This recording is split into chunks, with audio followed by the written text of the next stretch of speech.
26 तारीख को थाना पीपीगंज पर सूचना प्राप्त हुई थी कि एक महिला की सरकटी लाश पड़ी हुई है। इस सूचना पर तत्काल एफआईआर दर्ज की गई और एफआईआर दर्ज करने के बाद उसका पंचनामा पोस्टमार्टम कराया गया।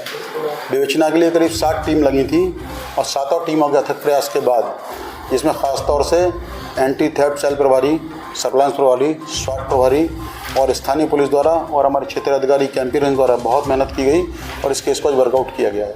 दरअसल ये हत्या महिला की पुत्रवधू और पुत्रवधू की बेटी यानी उसकी नातिन द्वारा महिला की गढ़ से हत्या की गई थी और हत्या करने के बाद डेड बॉडी को बोरे में रख करके गांव के बाहर सीमा पर जो खेत था वहाँ ले आके फेंक दिया गया था और उसके बाद इन लोगों द्वारा ये बताया गया कि हमारी दादी किसी द्वारा हत्या कर दी गई है।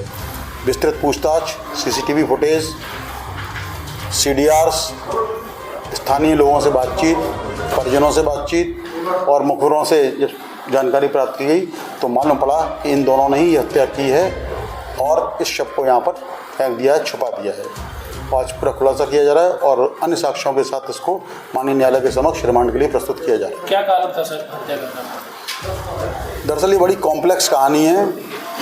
मृतका की ये जो बेटी है ये इसके पूर्व पति की संतान है जो बंगाली था और ये बेटी यहाँ बड़ा सफोकेशन फील कर रही थी। दादी के का जो व्यवहार था इस नातिन के प्रति बड़ा ही क्रूर था और उपेक्षापूर्ण था। उसको ताने देना, अभद्र तरीके से उससे बातचीत करना, उसको टोका टाकी करना, जिस चीज़ से वो कुंठित थी और कई वर्षों से प्रताड़ित थी और माँ भी इसको प्रताड़ना में उसका साथ देती थी। मतलब माँ बेटी दोनों प्रताड़ित महसूस करती थी इस घर में रहते हुए।